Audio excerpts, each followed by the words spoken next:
Hello guys, very good morning to all. इस video पे हम बहुत सारी चीज़ों के बारे में बात करेंगे, स्पेशली अश्वत्थामा कैरेक्टर के बारे में बात करेंगे, क्योंकि अभी कल्कि 298 एडी मूवी कंट्रोवर्सी में फंस सकती है। कुछ इस तरह की चीज़ें जो हैं अभी सामने आ रही हैं। बहुत सारे लोग दावा कर रहे हैं कि कल्कि 298 एडी मूवी जो है कंट्रोवर्सी में फंस सकती है, कंट्रोवर्सी हो सकती है इसके मुद्दे को लेकर के। और वो ये बताया जा रहा है कि अश्वत्थामा की मणि वापस कैसे आ गया, क्योंकि भगवान श्री कृष्ण महाभारत के टाइम से ही अश्वत्थामा की माथे की जो मणि थी वो उसे छीन लिए थे। तो हमें कल्कि 298 एडी मूवी की आउटपुट वगैरह में, जैसे कि अश्वत्थामा इंट्रोडक्शन वीडियो के आखिरी में देखने को मिलता है, फिर कई सारे पोस्टर में देखने को मिल रहा है, और वो जो T20 वर्ल्ड कप की शंखनाद वाला जो वीडियो है वो वीडियो में भी हमें देखने को मिल रहा है कि अश्वत्थामा के माथे पर, मतलब अमिताभ बच्चन जी के माथे पर मणि है। और अमिताभ बच्चन जी अश्वत्थामा के कैरेक्टर में जो आ रहे हैं एकदम से सफ़ेद, मतलब एकदम से बूढ़े अवतार में जो आ रहे हैं एकदम से, तो वो है अभी के टाइम के अश्वत्थामा के रूप। तो अभी के टाइम की अश्वत्थामा के माथे पे मणि कैसे, तो इस चीज़ को लेकर के कंट्रोवर्सी हो सकती है बोल करके अभी बहुत सारी कमेंट भी मुझे आए और मार्केट पे छाई हुई है। तो गाइस चलिए हम अश्वत्थामा कैरेक्टर के बारे में खास तौर पे जानते हैं कि वो उसका कैरेक्टर क्या है, कैसा है, महाभारत के टाइम से क्या हुआ था और क्यों मणि वापस आ गई है, और भगवान श्री कृष्ण जी का श्राप क्या था, क्या वो सारी चीज़ों के बारे में बात करेंगे। ओके, तो गाइस मैं आपको बताना चाहूँगा, जब दुर्योधन और भीम की लड़ाई होती है, मतलब महाभारत की आखिरी लड़ाई जब होती है, तभी भीम जो है उसके जांघे पर मार करके उसको घायल कर देते हैं। लेकिन दुर्योधन जो है मृत्यु को प्राप्त नहीं हो रही होती, अपनी प्राण को वो पकड़ करके रखता है। उसका एक ही मकसद रहता है, एक ही इच्छा रहता है कि पांडवों की मृत्यु की सूचना, पांडवों की मृत्यु की समाचार जब तक वो नहीं सुन लेता वो अपना प्राण त्याग नहीं करेगा। ओके, और इस टाइम पे अश्वत्थामा आता है, और अश्वत्थामा वो पीड़ा को देख करके, अपने मित्र दुर्योधन की पीड़ा को देख करके, वो पीड़ा को दूर करने के लिए अश्वत्थामा सोचता है कि रातों रात में जा करके नींद में मैं पांडवों का वध कर दूंगा और दुर्योधन को एक सुकून भरा मृत्यु तो दे पाऊंगा, कम से कम इस पीड़ा से वो मुक्त हो पाएंगे, वो ऐसा सोचता है। और जा करके शिविर में पांडवों को मारने के लिए वो कोशिश करता है। सोए हुए हैं, नींद में है, और वही नींद में ही पांडवों को मार देता है। लेकिन वो पांडव नहीं होते हैं, वो एक्चुअली में उप पांडव होते हैं, मतलब पांडवों की पुत्र होते हैं। जब ये बात पांडवों को पता चलती है तो अश्वत्थामा के पीछे पीछे वो लोग जाते हैं उसको रोकने के लिए, उसको मारने के लिए। लेकिन अश्वत्थामा के माथे पे जो मणि है वो मणि का एक बहुत बड़ा चमत्कार है। अगर वो मणि उसके माथे पे है तो उसको मृत्यु का भय नहीं है, उसका शरीर पे कोई अस्त्र जो है वो घायल नहीं कर पाएगा उसे। वो बहुत शक्तिशाली है, ज्ञानी है, सब कुछ, एवरीथिंग। ओके, वो मणि का ही चमत्कार है, वो सब कुछ, वो मणि का ही जादू है। तभी पांडवों और मतलब अश्वत्थामा के बीच युद्ध होता है। अश्वत्थामा तभी संकल्प लेता है कि मैं अपनी मित्र की बदला लेने के लिए, दुर्योधन की बदला लेने के लिए, मैं तुम लोगों की वंश को ही नाश कर दूंगा। और उस टाइम पे वो पांडव मर चुके हैं और अभिमन्यु भी मर चुका है। तो पांडवों की वंश, उनका जो मतलब जो पीढ़ी है, और कोई नहीं बचे रहते हैं। बस अभिमन्यु का एक पुत्र है जो कि पैदा होने वाला है, उत्तरा मतलब अभिमन्यु की पत्नी, उनके गर्भ में है। तो अश्वत्थामा सोचता है कि उत्तरा की पुत्र मतलब अभिमन्यु के पुत्र को गर्भ से ही वो नाश कर देगा, उसको पैदा ही नहीं होने देगा। और ये संकल्प लेकर के वो ब्रह्मास्त्र छोड़ देता है अश्वत्थामा। ठीक है, तभी अर्जुन क्या करते हैं, अर्जुन भी बस ब्रह्मास्त्र छोड़ देते हैं उसकी ब्रह्मास्त्र को रोकने के लिए। ठीक है, उस टाइम पे भगवान श्री कृष्ण आ जाते हैं और अर्जुन को कहते हैं कि आपने क्या किया। अगर दोनों ब्रह्मास्त्र टकराएंगे तो उसके विस्फोट से सारा संसार तो ऐसे ही नाश हो जाएगा। संसार का जो संतुलन है वो उसको मतलब रोक नहीं पाएगा, सारा संसार तो ऐसे ही नाश हो जाएगा। तभी अर्जुन अपने ब्रह्मास्त्र को बुला लेते हैं। लेकिन अश्वत्थामा को ब्रह्मास्त्र छोड़ने का ज्ञान तो होता है, लेकिन वापस बुलाने का ज्ञान नहीं होता है।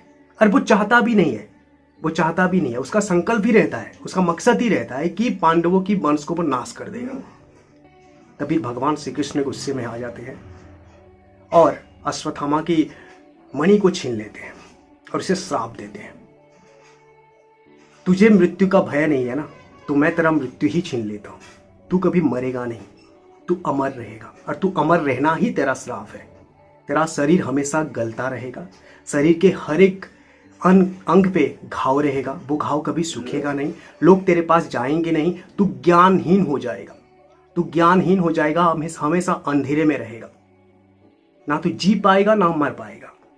तो इस तरह का कुछ उसका श्राप रहता है। और तभी से अश्वत्थामा चिरंजीवी है, अमर है, और वो अमर रहना उसका बहुत बड़ा श्राप है। ठीक है, अभी हम लौटते हैं कल्कि अवतार के ऊपर और कल्कि 2898 AD मूवी के पास। जब हम अमिताभ बच्चन जी को देखते हैं कि वो मतलब जो उनका मतलब उनका जो मुंह ढका हुआ है जो इस वाले पोस्टर में, तो यहाँ पे ना उनका जो श्राप है, मतलब भगवान श्री कृष्ण जी का जो श्राप है, वो श्राप इस कैरेक्टर में, इस रूप में लगा हुआ है, जो कि अमिताभ बच्चन जी का शरीर जो है वो गल रहा है, शरीर के हर कण में घाव है। ओके, तो मणि कैसे वापस आ गया? भाई आप श्राप को जरा याद करो। श्राप में क्या था कि तू ज्ञानहीन हो जाएगा, तू ज्ञानहीन हो जाएगा, तेरे पास लोग जाएंगे भी नहीं। ठीक है, कुछ इस तरह का श्राप रहता है। तो अश्वत्थामा का नियति क्या है कि अश्वत्थामा आगे करके क्या करने वाला है? वो कल्कि अवतार को मदद करने वाला है। किस लिए? कली के साथ लड़ाई करने के लिए, तभी उसका मुक्ति हो पाएगा। और भगवान श्री कृष्ण जी का श्राप भी रहता है कि तू अमर रहेगा, अमर रहना ही उसका श्राप है। और जब तक वो अमर है, जब तक वो जीवित है, उसको मुक्ति कैसे मिलेगी? इसी वजह से कली के साथ लड़ाई करने से पहले, कली और कल्कि की युद्ध होने से पहले, कल्कि अवतार को अश्वत्थामा मतलब सहायता करने से पहले उनको श्रापहीन किया जाएगा। अश्वत्थामा को श्रापहीन किया जाएगा, उसकी मणि जो है उसको वापस मिलेगा, वो सही ठीक हो जाएंगे, तभी तो उसकी नॉलेज, उसका जो ज्ञान है, उनका जो युद्ध ज्ञान है, जो विद्या है, वो वापस आएगा। क्योंकि उनका मतलब उसको श्राप ही है ना, उसको श्राप दिया गया है कि वो ज्ञानहीन हो जाएगा, विद्याहीन हो जाएगा। अगर ज्ञानहीन विद्याहीन हो जाएगा, कोई अस्त्र शस्त्र चलाने का उसके पास कोई पावर ही नहीं होगा, तो वो कल्कि अवतार को मदद ही कैसे कर पाएगा? और ऊपर से उसको मुक्ति भी कैसे मिलेगी अगर वो अमर है तो इसी वजह से उसको श्रापहीन किया जाएगा। भगवान श्री कृष्ण जो है उनकी मतलब उसकी जो मणि जो है उसको वापस करेंगे, उसको श्रापहीन करेंगे, उसके बाद वो कल्कि अवतार की मदद करेगा, और वो कल्कि अवतार की मदद करते करते उसको मुक्ति मिलेगा, उसका जीवन जो है साकार होगा। अश्वत्थामा की नियति यही है। इसी वजह से हमें अश्वत्थामा के कैरेक्टर में अमिताभ बच्चन जी के माथे पे मणि देखने को मिल रही है। यहाँ पे कोई कंट्रोवर्सी वाली बात नहीं है, यह सच्चाई है। अभी आप बोलोगे कि महाभारत के टाइम पे द्वापर युग से ही भगवान श्री कृष्ण जी का मतलब मृत्यु हो गया था, तो भगवान श्री कृष्ण जी कैसे आएंगे और मणि वापस करेंगे? तो भाई यही तो फिल्म का प्लॉट है, यही तो फिल्म का प्लॉट है, जो कि नाग अश्विन एक मीटिंग पे बोल रहे थे, कॉन्फ्रेंस पे बोल रहे थे कि कल्कि 2898 AD, ओके, 2898 AD से अगर 3102 BC में जाएंगे तो हम भगवान श्री कृष्ण जी की आखिरी समय तक पहुंचेंगे। ये टाइम ट्रैवल होगा, जहां पे भैरवा कैरेक्टर मतलब कल्कि जो है, कल्कि अवतार मतलब डार्लिंग प्रभास का जो कैरेक्टर है, वो भगवान श्री कृष्ण जी के पास जाएगा, महाभारत के आखिरी समय तक जाएगा, मतलब द्वापर युग के आखिरी समय तक जाएगा, जहां भगवान श्री कृष्ण जी का मृत्यु हुआ था। और भगवान श्री कृष्ण जी ही कल्कि अवतार को कलयुग के बारे में बताएंगे कि कलयुग में ऐसा ऐसा है, कली का ये है, और तुम्हारा कर्तव्य, तुम्हारा धर्म ये है।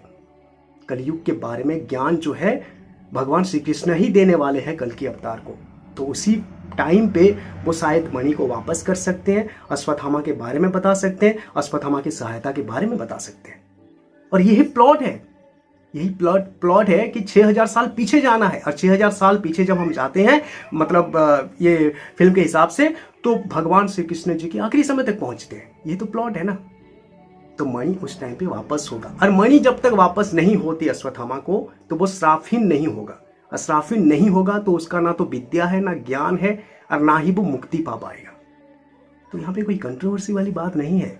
मेकर सब कुछ सोच समझ करके एकदम से कड़क और बेहतरीन प्लॉट लेकर के आ रहे हैं, बेहतरीन कहानी लेकर के आ रहे हैं, जो कि भाई अगर सब कुछ सही गया ना, सब कुछ सही गया सही ढंग से, जितना हमारे नज़रों के सामने आ रही है, जो भी आउटपुट को देख करके वाइब्स मिल रही है, एहसास हो रहा है, अगर बिल्कुल वैसा हुआ तो भाई ये फिल्म बस कलेक्शन नहीं, सबके दिलों पर सदियों तक राज करने वाली है। Thanks for watching, have a nice day, take care.